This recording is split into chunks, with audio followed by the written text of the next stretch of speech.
Irmãos, boa noite. Pode sentar, por favor. Abra sua Bíblia em 1 João, capítulo 4, a partir do versículo 7.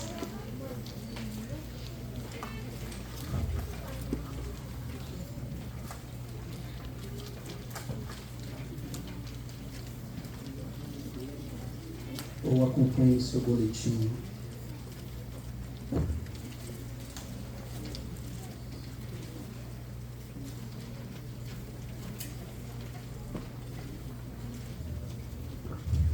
João, desculpa, perdão. 1 João, capítulo 4, versículo 7 ao versículo 21.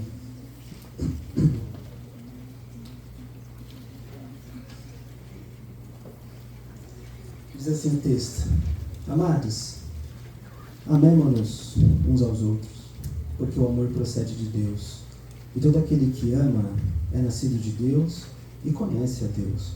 Quem não ama não conhece a Deus, pois Deus é amor. Nisto se manifestou o amor de Deus em nós, em haver Deus enviado o seu Filho unigênito ao mundo, para vivermos por meio dele. Nisto consiste o amor, não em que nós tenhamos amado a Deus, mas em que ele nos amou e enviou o seu Filho como propiciação pelos nossos pecados. Amados, se Deus nos amou de tal maneira, nós também devemos amar uns aos outros. Nunca ninguém viu Deus. Se amarmos uns aos outros, Deus permanece em nós, e o seu amor é em nós, aperfeiçoado. Nisto conhecemos que permanecemos nele e que ele permanece em nós, pelo fato de nos ter dado o seu Espírito. E nós temos visto e damos testemunho de que o Pai enviou o seu Filho como Salvador do mundo. Aquele que confessar que Jesus é o Filho de Deus, Deus permanece nele, e ele permanece em Deus. E nós conhecemos o amor e cremos neste amor que Deus tem por nós. Deus é amor, e aquele que permanece no amor, permanece em Deus, e Deus permanece nele. Nisto o amor é aperfeiçoado em nós, para que no dia do juízo mantenhamos confiança, pois assim como ele é, também nós somos neste mundo. No amor não existe medo, pelo contrário, o perfeito amor lança fora o medo, porque o medo envolve castigo, e quem teme não é aperfeiçoado no amor. Nós amamos porque ele nos amou primeiro. Se alguém disser, amo a Deus, mas odiar o seu irmão, isso é mentiroso, pois quem não ama o seu irmão a quem vê, não pode amar a Deus a quem não vê.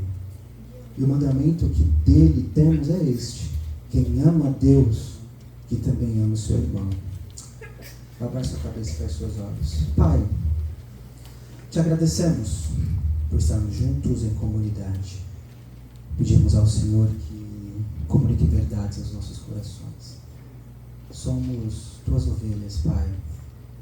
Não sabemos como agir, para onde ir, não sabemos como amar.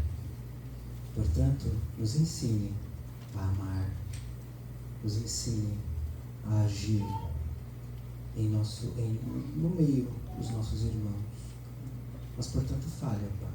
Fale, pois somos tuas ovelhas. Continue conosco, continue com a tua igreja. É o que nós te pedimos. Em nome de Jesus. Amém. Se você mora em apartamento, ou você que dirige, você vai me compreender muito bem. Eu tenho uma vizinha que para o carro do lado do meu, no apartamento, na garagem. E às vezes ela me irrita demais. Porque ela para o carro pertinho da minha vaga. E para poder sair do carro tem que fazer um malabarismo, etc. Aí eu converso com a minha esposa e falo, amor, eu vou deixar um bilhetinho aqui no carro dela, porque ela é muito chata. E a minha esposa fala, não é assim. Custa você parar o carro mais pra cá? Aí o que eu fiz? Parei o carro mais pra lá, de pirraça. Então eu fiz pirraça.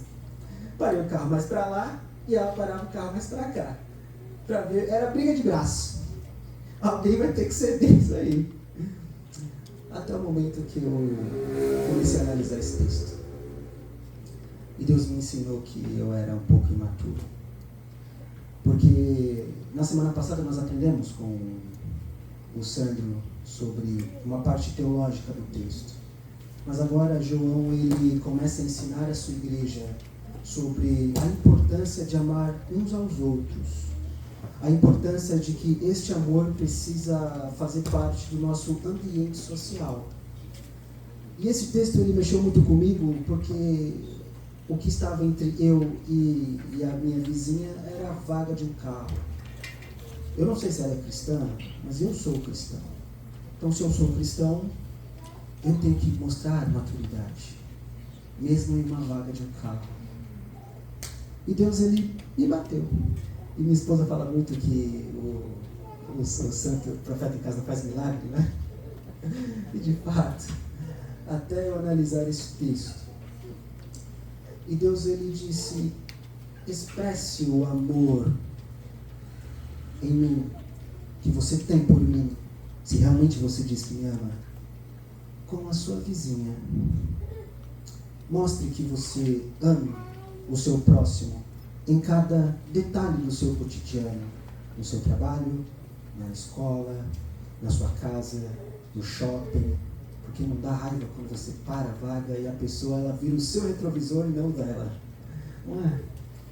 Pois bem, João agora ele está nos ensinando a importância de expressarmos este amor no nosso meio social, no nosso convívio. E João ele está chamando a atenção simplesmente para que o amor de Deus seja visível no meio da igreja. A igreja ela precisa expressar este amor de Deus. A igreja, ela precisa literalmente expressar aquilo que Deus é no meio do seu povo, no meio da comunidade. Mas não apenas no meio, no nosso meio, mas lá fora. Amar a Deus é amar o seu próximo. Não apenas aqui dentro, mas lá fora. João, então, ele está chamando a nossa atenção para a importância de expressarmos quem Deus é lá fora e aqui dentro. Então, como nós podemos compreender que literalmente nós amamos a Deus? João, ele chama a atenção aqui para a Trindade. Por que Deus é amor? Porque o amor faz parte da essência de Deus. E este amor, ele faz parte da Trindade. O Pai ama o Filho ama o Espírito ama o Filho, e assim sucessivamente. E este amor precisa ser refletido em nosso meio e lá fora. Até porque você não conseguirá expressar este amor leal. Você não conseguirá expressar o amor genuíno, a não ser que você compreenda de fato quem é Deus. João, então, ele está chamando a nossa atenção para 4 pontos importantes, para sabermos de fato o que Deus é amor, que Ele nos ama e que este amor precisa ser visível em nosso meio. Então ele nos dá 4 pontos. E aqui eu não serei Batista. Batista fala 3 pontos, né? Mas ele fala 4 pontos. O amor de Deus só será visível em nosso meio, no meio social, se nós compreendermos antes o que Deus fez por nós. Em outras palavras, o primeiro ponto de João é a compreensão da obra de Deus. Entender que Deus é amor é, antes de tudo, compreender aquilo que Deus fez por nós na cruz, por meio do seu Filho. E isso é muito bem visto nos versículos 7 ao versículo 12. Acompanhe comigo, por gentileza. Amados, amemo-nos uns aos outros, porque o amor procede de Deus. E todo aquele que ama é nascido de Deus e conhece a Deus. Quem não ama, não conhece, pois Deus é amor. Nisso se manifestou o amor de Deus em nós, em haver Deus enviado o seu Filho unigênito ao mundo, para vivermos por meio dele. Nisto consiste o amor, não em que nós tenhamos amado a Deus, mas em que ele nos amou e enviou o seu Filho como propiciação pelos nossos pecados. Aqui então é visto a compreensão da obra de Deus. qual é a responsabilidade de amarmos uns aos outros? A responsabilidade está no fato de expressarmos algo que Deus é. Nós expressamos algo que Deus é, porque Ele deu isso em primeiro lugar. Deus, Ele nos deu aquilo que Ele já é em sua essência. E o que Ele é? Amor. Nós não somos amor. Nós não amamos ou amávamos a Deus. Nós éramos pecadores e ainda somos pecadores. Mas Deus nos redimiu. Deus mudou a nossa condição. Deus mudou a nossa mente. Deus mudou a nossa moralidade. Sendo assim, Ele expressa aquilo que Ele é para nós expressarmos quem Ele é no meio da igreja. Se Deus é amor, então eu preciso amar o meu próximo de qualquer custo. E se eu não amar o meu próximo, eu não amo a Deus. Se eu não amo o meu próximo, eu não conheço a Deus. Porque a ênfase de João aqui é: se você ama o seu próximo, então você compreende de fato quem é Deus. A ênfase aqui está no conhecimento. Você ama o seu próximo? Então você conhece a Deus. Você sabe aquilo que Ele fez por você. Você sabe que de fato este amor provém dEle, não de você. Por isso que o texto diz: o amor procede de Deus. É algo que vem dEle, não de nós. É algo que Ele já é em nós. Então, aquele que ama o próximo, ele conhece e ele é gerado de Deus. Ele é nascido de Deus. É isso que a expressão no texto nos informa. Se você ama, então você pertence a um vínculo que é literalmente a Deus. Como pode? Eu amo a Deus? Então expresse esse amor de Deus na vaga do seu carro. Mas eu não sei se ela é cristã, não importa. Você é crente. Você não diz que conhece a Deus? Você não diz que conhece o Senhor? Então expresse esse amor no seu vínculo social. A pessoa parou o carro do meu lado, não importa. Você é um maduro se você diz que conhece a Deus. Então, em primeiro lugar, está a compreensão de Deus. Como entender de fato que nós amamos uns aos outros? Quando nós compreendermos que Deus enviou o seu Filho com uma finalidade. E o que diz o texto? Acompanhe comigo, por gentileza. Nisto se manifestou o amor de Deus em nós, em haver Deus enviado o seu Filho unigênito ao mundo, para vivermos por meio dele. A primeira ênfase aqui é entender que Deus nos ama porque Ele enviou o seu Filho. E é muito interessante aqui no texto que João, ele não usa o nome Jesus. Ele não diz Jesus, ele não diz Cristo. Deus enviou Jesus, Deus enviou Cristo, como nós vimos nos textos anteriores. Ele disse Filho. E por que isso aqui é importante? Porque Filho traz uma ideia de singularidade. Filho unigênito. Deus enviou o seu único Filho para mudar a nossa condição. E isso é a prova do amor de Deus para conosco. Deus provou que nos ama enviando o seu Filho.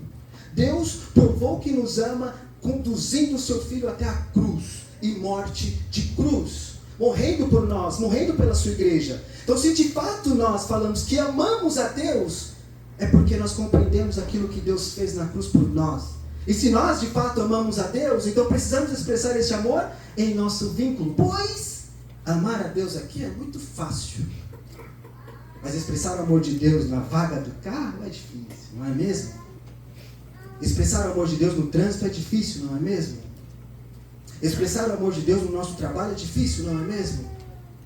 Não tem conversa com João. Se você ama a Deus, se você de fato ama, é porque você compreendeu aquilo que Ele fez na cruz. A prova do amor de Deus está no envio do seu único Filho. E aqui traz uma ideia de teologia. João, ele está protegendo a mentalidade do seu povo, da sua igreja. Porque os gnósticos pensavam muito isso, acerca do conhecimento de Deus, e o Sandro, ele pregou sobre isso na semana passada, sobre o conhecimento, e sobre os gnósticos. Mas ele está protegendo a sua igreja. Antes que alguns hereges argumentem de que houve outro filho, João já está protegendo. Esse filho é único. Então você compreende o que Deus fez na cruz por você? Você não amava Deus. Eu não amava Deus. Você não amava Deus. E o que Deus fez? Ele deu o primeiro passo. Eu gosto muito do raciocínio de Timothy Keller na oração, que ele diz que na oração nós damos o segundo passo. Quem dá o primeiro passo é Deus. Ao inclinar os seus ouvidos já para ouvir-nos, Deus sempre dá o primeiro passo. E Deus deu o primeiro passo aqui ao enviar o seu Filho para morrer por sua igreja. Você ama o próximo? Então você sabe o que Deus fez na cruz, não sabe? Você ama sua esposa? Então você sabe o que Deus fez na cruz. Então cuidado com o Instagram, meu filho. Você ama o próximo? Então expresse esse amor, sabendo que você sabe que Ele fez na cruz por nós. Ele enviou o seu único filho. E quando João ele traz essa ideia aqui de filho unigênito, isso aqui ele está mostrando sobre um relacionamento íntimo entre o pai e o filho. Singularidade. Olha a prova do amor de Deus para conosco. Ele enviou o seu único filho, aquele que ele tem um relacionamento íntimo. E morreu por nós. É bem interessante esse texto aqui, que eu vou ser pai. Nossa, estou na felicidade. E eu vou ser pai de primeira viagem. Eu não teria coragem de enviar meu filho. Meu filho? O pitico do pai? Não. A pitica, né? Não sei o que vai ser. Eu enviar? Não. Venhamos e convenhamos, meus irmãos. Olha a prova do amor de Deus para conosco. Antes de falarmos que amamos a Deus, a compreensão da obra que Deus fez por nós precisa estar muito clara em nossa mente. Ele fez algo antes. Ele mudou a forma como você ama o seu próximo antes. Nós tínhamos uma conduta moral negativa. Mas agora isso mudou. Porque Deus enviou o seu Filho. Mas a beleza do texto está em acompanhar os detalhes, não é? Então continue comigo a sua leitura. Verso 10. Nisso consiste o amor. Não em que nós tenhamos amado a Deus, mas em que Ele nos amou e enviou o seu Filho como propiciação. Aqui está a beleza do texto. De uma certa forma, propiciação significa apaziguar a ira de Deus. Deus está virado conosco. Bravo. Sabe quando você fica bravo com alguém? Sabe quando você briga com sua esposa, com seu marido, com seu filho? Alguma coisa está no meio, não está? Alguma coisa está entre você e o seu filho. Alguma coisa está entre você e sua esposa. Alguma coisa está entre você e o seu funcionário. Alguma coisa está entre você e a vizinha do trânsito. Do meu prédio. Alguma coisa está. Alguma coisa estava entre nós e Deus. E Deus está virado. E Deus enviou o seu Filho como propiciação para apaziguar a ira de Deus conosco. Por que nós devemos amar uns aos outros? Principalmente na igreja. Porque não deve existir algo entre nós aqui na igreja.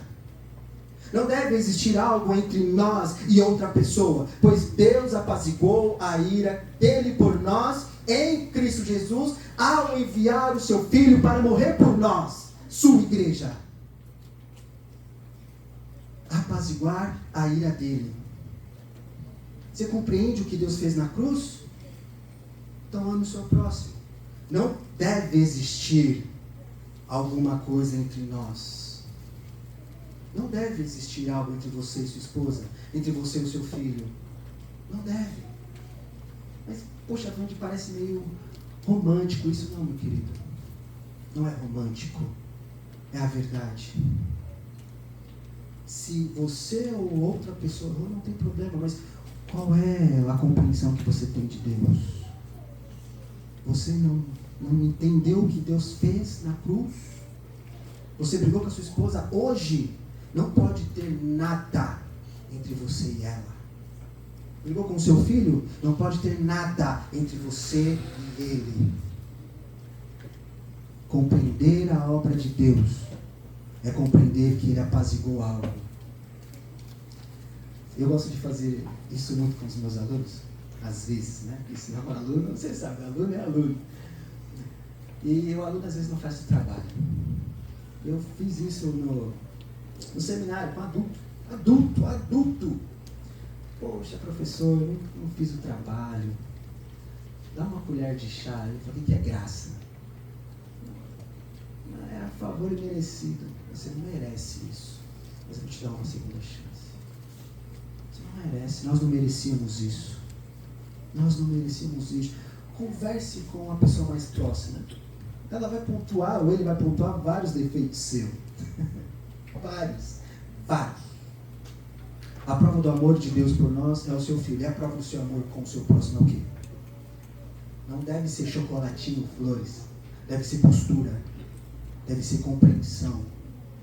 Então, em primeiro lugar, João ele aponta aqui 3 verdades ou 3 ênfases que nós podemos compreender sobre a propiciação. Primeiro, qual era a necessidade da propiciação? Apaziguar a ira de Deus contra o pecado. Não pode existir ira no nosso meio, porque Deus já resolveu este problema. Qual era a necessidade da propiciação? Apaziguar a ira. Qual era a provisão da propiciação? Jesus Cristo. Ele enviou o seu Filho. Qual era a motivação da propiciação? O amor. Por que Deus enviou o seu Filho? Amor. Amor. Isso é uma prova do amor de Deus para conosco. Então, meu querido, para de falar, Deus não me ama. Deus não gosta de mim.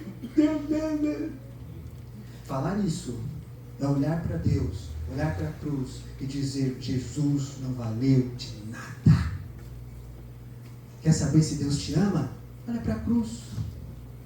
Quer saber se Deus te ama? Olhe para a cruz, pois Deus não enviou um panetone trufado. Eita, é gostoso, né? É gostoso. Deus não enviou flores. Deus não enviou chocolatinhos. Deus enviou o seu Filho. O seu Filho. Quer amar o seu próximo? Compreenda aquilo que Deus fez na cruz por você antes. Apaziguar a ira. A necessidade, não é? A provisão. É um homem. É um menino. É um homem. É um filho. Jesus. Não é chocolate. Chocolate acaba no estalar de dedos. Jesus não. Qual era a motivação? É o amor. É isso que o nosso pastor leu aqui, 1 João capítulo 4, versículo 10. É isso. Como saber que Deus nos ama? Olhe para a cruz. Você ama o seu próximo? Então a cruz tem que fazer sentido para você. A cruz tem que fazer sentido para você. Então pare de dizer que Deus não te ama. Isso é ridículo. Deus não me ama, Deus não gosta de mim. Por quê? Olha só o que Paulo disse em Romanos capítulo 5, versículos 6 e 8. Não precisa abrir, só me acompanhe. Se você preferir, até de olhos fechados. De fato, no devido tempo, quando ainda éramos fracos, Deus morreu pelos ímpios. Dificilmente haverá alguém que morra por um justo, embora pelo homem bom, talvez alguém tenha coragem de morrer. Mas Deus demonstra o seu amor por nós. Cristo morreu em nosso favor quando ainda éramos pecadores. Não tem desculpa para falar que Deus não te ama. Deus te ama. Em Cristo Deus te ama. Em Cristo Deus te ama. Então, como amar o próximo? É de fato compreender aquilo que Deus fez por nós na cruz. Se a sua compreensão sobre a cruz, sobre a obra de Deus for clara, então você vai amar o seu próximo. Você vai amar a sua igreja. Você vai amar o seu vínculo social. Jesus morreu para que nós tivéssemos vida em Deus. Mas agora é visto que a João ele argumentou de que o amor precisa ser visível em sua igreja. E isso é visto por meio da compreensão da obra de Deus. Mas agora João nos direciona para a dádiva de Deus. Em primeiro lugar, é visto a compreensão. Primeiro ponto. E o segundo ponto é a dádiva de Deus. Os versos 13 a verso 15. Acompanhe comigo, por gentileza. Nisto Conhecemos que permanecemos nele e que ele permanece em nós, pelo fato de nos ter dado seu Espírito. É muito interessante observar o verso 11, que ele começa da mesma maneira que o seu Evangelho, João 3,16, não é? Olha só o verso 11. Amados, se Deus nos amou de tal maneira, não é isso que diz João 3,16? Deus amou o mundo de tal maneira e deu o seu Filho unigênito. Isso é muito lindo. Aqui é a dádiva de Deus. E onde está a dádiva de Deus? No passado, Deus fez algo por nós. O quê? Enviou o seu Filho. Ele resolveu algo lá no passado ao enviar o seu Filho para mudar a nossa postura aqui no presente. E como ele muda a nossa postura aqui no presente? O seu Espírito habita em nós. E isso é uma dádiva de Deus. Se você ama o seu próximo, se você ama a sua igreja, então você percebe que o Espírito Santo está em você. O Espírito Santo habita em você. E se o Espírito Santo habita em você, então você expressará algo que vem de Deus. Porque o Espírito Santo não odeia o seu irmão. Isso vem de Deus. O que? Amor. Lembra dos frutos? É muito interessante observar os frutos porque é como se fosse uma árvore. A árvore ela dá o fruto, mas a árvore ela não se beneficia dos seus frutos. A árvore está aqui e ela não pega o seu fruto por si só. É o outro que vai até a árvore, pega o fruto e se beneficia de algo que a árvore dá. A dádiva de Deus é observar isso, que o Espírito Santo está em nós. E o outro se beneficia algo de Deus em nós. É difícil amar o próximo, não é? É. Mas o Espírito Santo habitando em nós muda a chave. Muda a chave.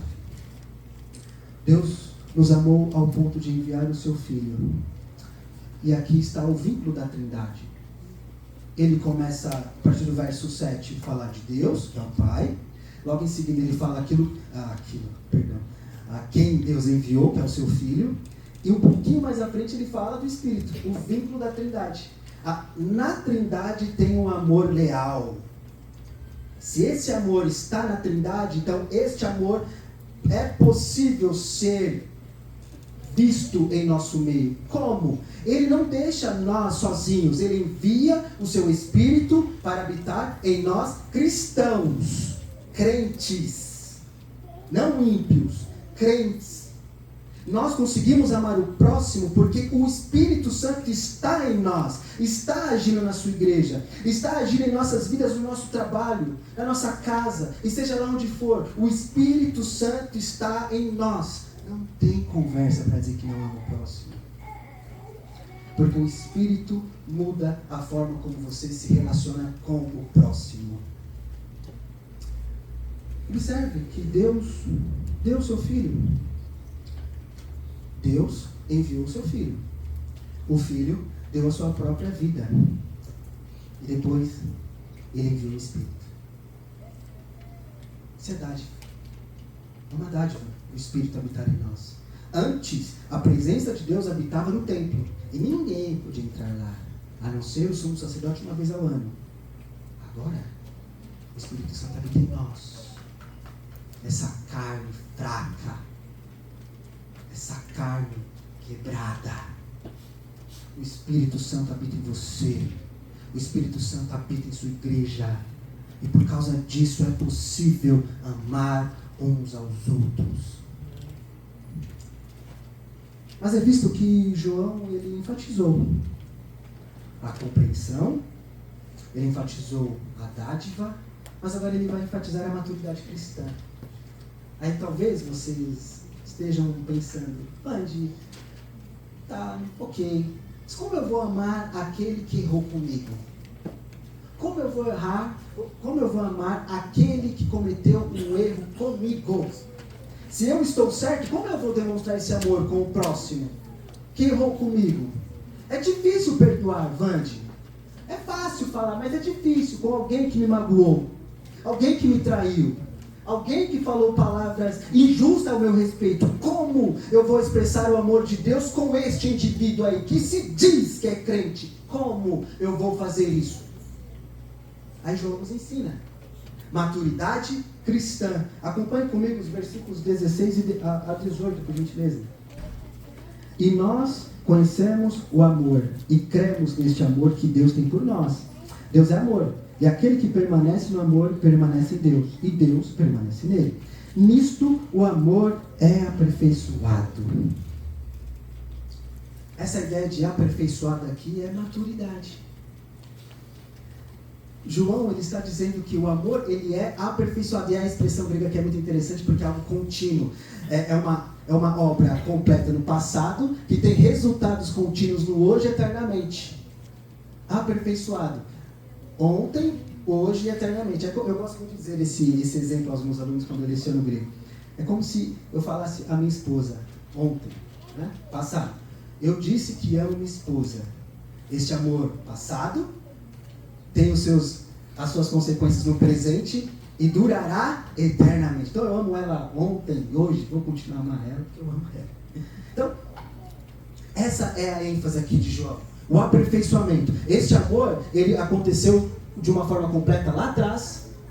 Ele perdura hoje e eternamente. É um processo de amadurecimento. E como eu vou amar aquele que errou comigo? Você é o maduro. Ele ou ela é a imatura. Você tem que expressar a maturidade. Por que expressar a maturidade? Porque você conhece a Deus. Você compreendeu aquilo que Deus fez por nós na cruz. Se a pessoa falou palavras injustas, ela é a imatura. Ela não compreendeu aquilo que Deus fez. Ela não tem personalidade. Ela ou ele não tem um comportamento saudável porque não compreendeu aquilo que Deus fez. O amor de Deus é aperfeiçoado. Se a pessoa errou contra você, meu irmão, ela ou ele é a imatura. A maturidade tem que vir de você. Porque você diz que ama Deus. Agora, se você vai pedir perdão ou não, aí é algo seu.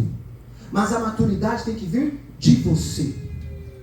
Então pense na pessoa que errou contra você. Pense na pessoa que falou palavras injustas contra você. Que diz que é cristão. Que diz que é crente. Pense nessa pessoa.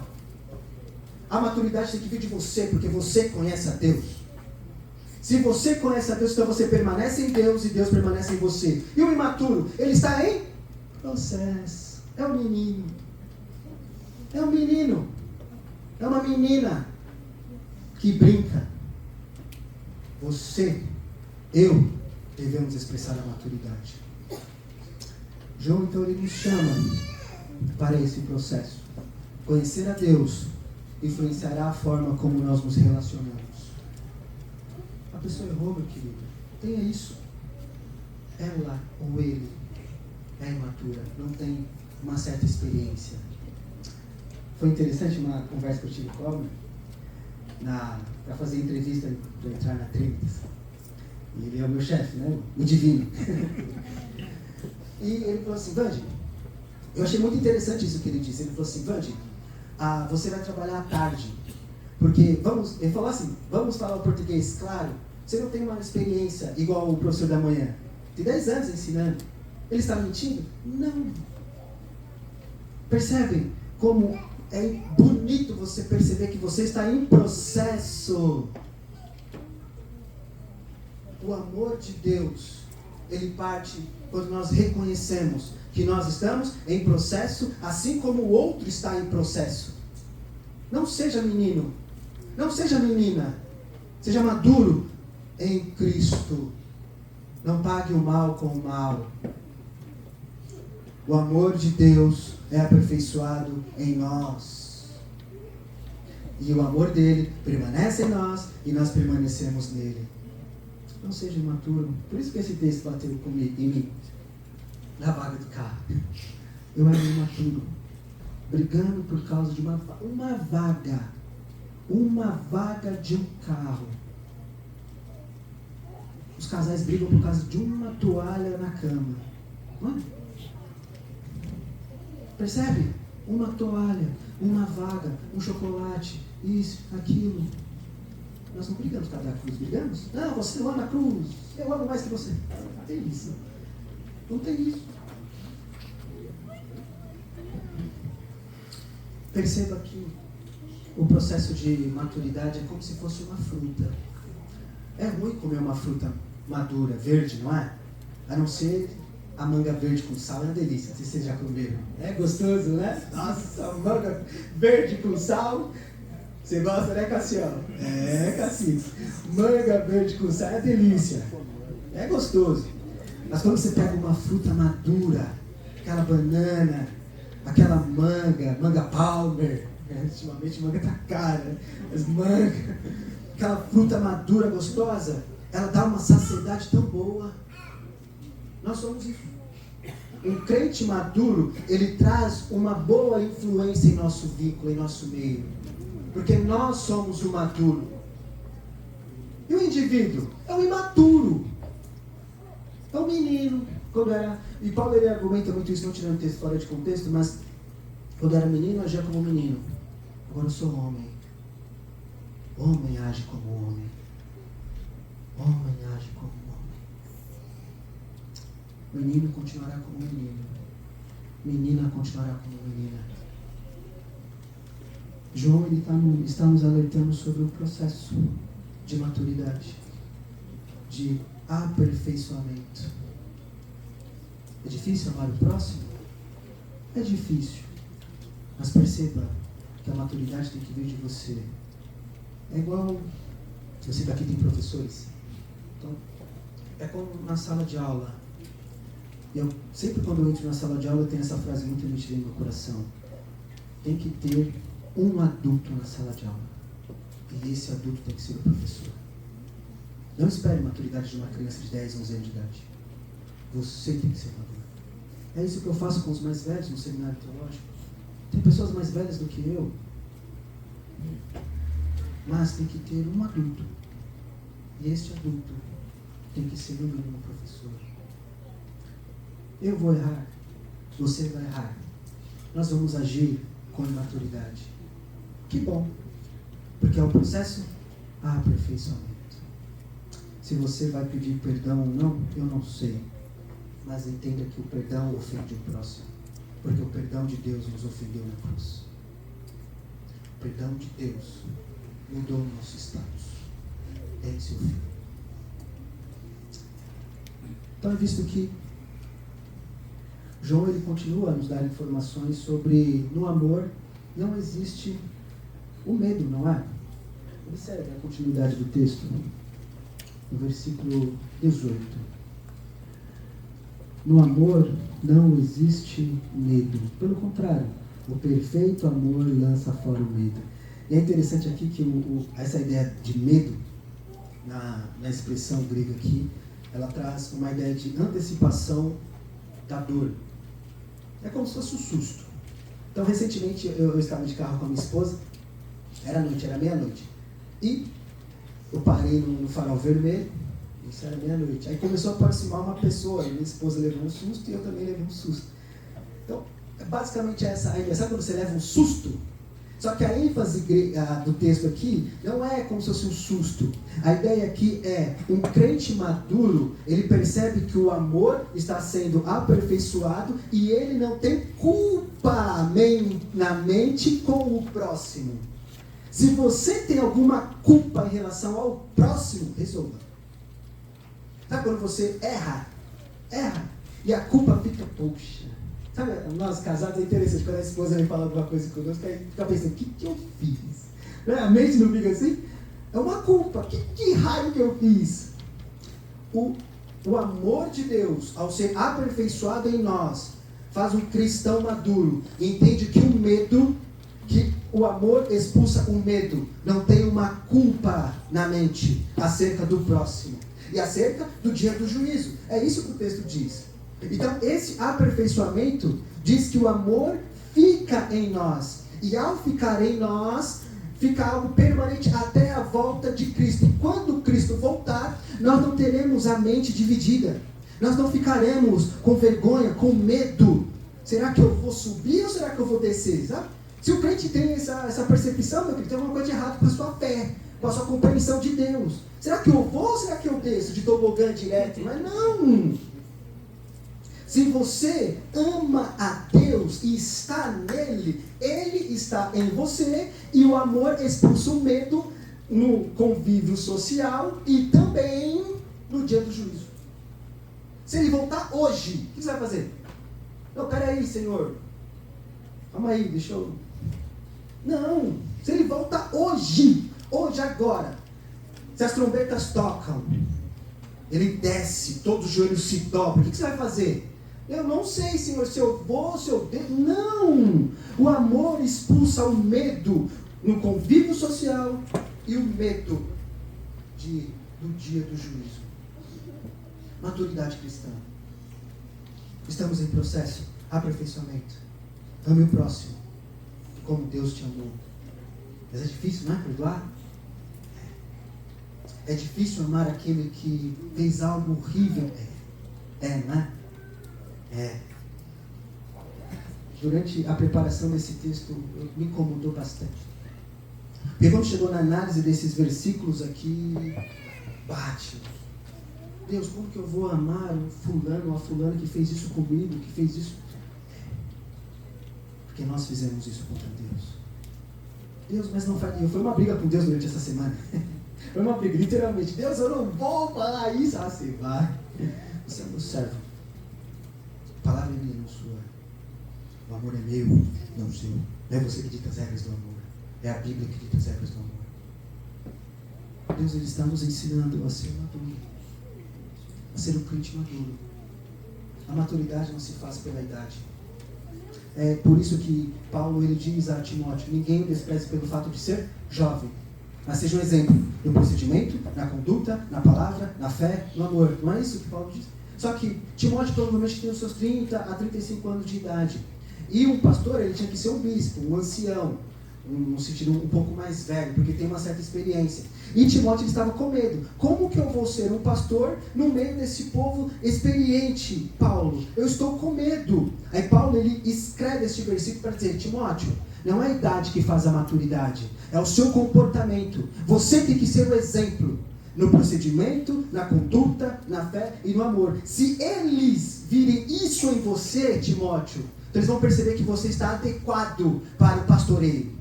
Não pode ser menino. Ame o próximo. Expresse o amor ao próximo. Após de João ter falado sobre a compreensão da obra de Deus, ponto 1. A dádiva de Deus em nós, ponto 2. A maturidade cristã, ponto 3. E agora ele parte para a presença. A presença que está nos últimos versículos. Acompanhe. Versículo 19 a 21. Nós o amamos porque Ele nos amou primeiro. Se alguém disser, ama a Deus, mas odiar o seu irmão, isso é mentiroso. Pois quem não ama o seu irmão, a quem vê, não pode amar a Deus a quem não vê. E o mandamento que dele temos é este: quem ama a Deus, que ame também o seu irmão. Foi visto que Deus nos deu o seu Espírito e Ele habita em nós. Sendo assim, é visto muito de Deus em nós, não é? A partir daqui, do verso 7, João está nos alertando sobre, olha, é visto Deus em nós. É visto os frutos, a presença de Deus em nós. Se é visto muito de Deus em nós, então isso deve ser expresso no meio do seu povo. Por que nós devemos amar uns aos outros? Porque o outro contém a imagem de Deus. O outro é a imagem de Deus. Até aquele que errou contra você, ele tem a imagem de Deus. Até o ímpio, doido isso, né? Mas é. Até o não cristão. Não amar o próximo é olhar para o próximo e falar: ele não é a imagem de Deus. Mas ele não é cristão, não importa. A presença de Deus, ela está em nosso meio. Nós devemos amar uns aos outros porque nós vemos a presença, vínculo social. Se aquele que diz que ama o seu irmão, a quem vê, como pode amar a Deus a quem não vê? Cristo está no nosso meio. As falhas não podem ser maiores do que o amor. As falhas não podem ser maiores do que o amor. Nós amamos, por isso nós devemos expressar aquilo que Deus é por nós. Se o nosso amor de Deus for real e sincero, isso será refletido no meio da sua igreja e no nosso vínculo social. Se o nosso amor por Deus é realmente aquilo que nós afirmamos, então é visto que Deus está em nós, no processo de aperfeiçoamento. E quando João ele diz aqui sobre amar a Deus a quem não vê, ele está trabalhando uma ideia sobre invisibilidade de Deus. Pois Deus não era visto. Lembra de Moisés? Moisés pediu para ver a face de Deus e não viu. Só que aí João, o Evangelho e tantas cartas é algo fascinante, porque agora ele diz: os meus olhos viram, minhas mãos tocaram, eu toquei nele. Ele se faz presente, porque antes nós não víamos e não podíamos ver a Deus. Agora nós conseguimos ver a Deus. Como nós vemos Deus no meio da nossa igreja? É só olhar o seu próximo. É só olhar uma igreja saudável que tem os frutos do Espírito Santo agindo, porque Deus está em nós. Então eu amo o meu próximo porque o meu próximo tem algo de Deus. E se o meu próximo não tem algo de Deus, então seja maduro. Expresse algo de Deus ao próximo. Como pode? Falar que ama aquele que vê e é Deus que não vê. Mas perceba que esse amor aqui não é um amor romantizado, né? E venhamos e convenhamos, a forma como eu amo a igreja é diferente da forma como eu amo minha esposa. Eu amo mais minha esposa do que a igreja. Isso é bíblico. Deus, família, igreja. Bíblico. Então, o amor que eu sinto por vocês é fantástico. Eu amo a igreja, eu gosto da igreja, eu amo ela. Mas eu não amo mais vocês do que minha esposa. Eu não amo mais minha esposa do que Deus. Ser fiel a Deus é entender que Ele sempre está em nosso coração, a presença. Isso é a maturidade. Isso é a presença. João ele encerra dizendo que Deus nos deu um mandamento para obedecermos. Que diz que amar a Deus é amar o próximo. É como se João estivesse fazendo um resumo da lei. Porque ele fala os 10 mandamentos, certo? Lá na frente Jesus resumiu os 10 mandamentos. Aí no finalzinho do versículo, acompanhe comigo. E o versículo 21. E o mandamento que dele temos é este: quem ama a Deus, que ame também o seu próximo. Isso aqui é os 10 mandamentos. Lembre-se que João é um judeu, um judeuzão. E no Antigo Testamento tínhamos as tábuas, né, as palavras de Deus. E tínhamos as 10 palavras. E nós aprendemos isso no IPD. Tínhamos as 10 palavras. Os 5 primeiros mandamentos é sobre o nosso amor com Deus. E os outros 5 mandamentos é sobre o amor com o próximo. Por isso que nós não devemos roubar. Porque se nós roubamos algo que não é nosso, isso prova obra de Satanás. Porque Satanás tentou roubar algo que não era dele. É por isso que quando Cristo voltar, meu querido, esses ladrões, eles estão agindo como Satanás. Por isso que adultério é um negócio tão sério. Quando você que é casado, você rouba ou você dorme com outra pessoa que não é a sua, você está roubando algo que não lhe pertence. Obra de Satanás. É isso. Aí João, lá um pouquinho lá na frente, ele explica, Jesus no caso, ame a Deus sobre todas as coisas e o próximo como a ti mesmo. Ele resumiu os 10 mandamentos. Aí João fez a mesma coisa. Ele nos deu um mandamento: ame a Deus e ame o teu próximo. Este amor que você sente por Deus precisa ser expresso no seu convívio social. É os 10 mandamentos. Amar a Deus será refletido no nosso convívio da casa. Por isso que diz o mandamento: honre teu pai e tua mãe. Se você ama a Deus, este amor será, em primeiro lugar, visto na sua casa. O seu filho, ele verá isso em você. Isso aqui me bate, porque você é pai. Que filho. Então, o amor que eu sinto por Deus precisa ser visto pelo meu filho, que é o primeiro vínculo social que ele vai ter. Não é a rua, é a casa. O nosso convívio aqui é a igreja. Ame a Deus. E este amor vai ser visto aqui. Ame a Deus. E este amor será visto lá fora. Você, nós somos o maduro. É visto então que a expressão mais profunda possível do caráter de Deus é o amor. João aqui ele está indo na profundidade da essência de Deus. Isso aqui nós chamamos de atributos comunicáveis de Deus. É Cristo, é o amor. Deus, dentro dele, ele tem algo que é excelente, que é o amor. E ele expressa. Isso é o caráter sublime de Deus. Deus está empenhado em amar o seu povo. E isso é visto em Jesus. Deus ama a sua igreja. E isso é visto em Jesus. Deus ama você. E isso é visto em Jesus. O amor na igreja entre os irmãos, aqui eu parto para o final. Entre os irmãos não pode estar desconectados. Pelo contrário, deve estar em unidade. Mas houve um tempo em que nós estávamos desconectados, estávamos separados de Deus. Mas em amor, Ele nos uniu. Ele nos uniu enviando o seu Filho. Cristo morreu em amor, para que nós vivêssemos em amor uns pelos outros. Que a sua semana seja uma semana que você expresse o amor de Deus. Que a sua semana seja uma semana que você entenda o fato de compreendermos a Deus. Que nós tenhamos em mente a dádiva dEle, a maturidade e a presença dEle. Abaixe sua cabeça. Pai, nos ensine a amar. Nos ensine a amar uns aos outros. Nos faça um cristão maduro. Sabemos que Paulo disse isso em Efésios 5,13.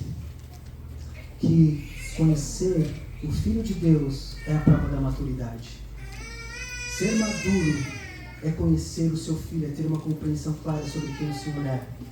Sendo assim, nos ensina a amar. Nos ensina a servir. E que este amor seja visto no meio da sua igreja. O Senhor faça resplandecer o teu rosto sobre nós. E o amor e a paz que excede todo entendimento e toda capacidade humana, guarde o nosso coração e a nossa mente em Cristo. Em nome de Jesus, amém. Obrigado, queridos.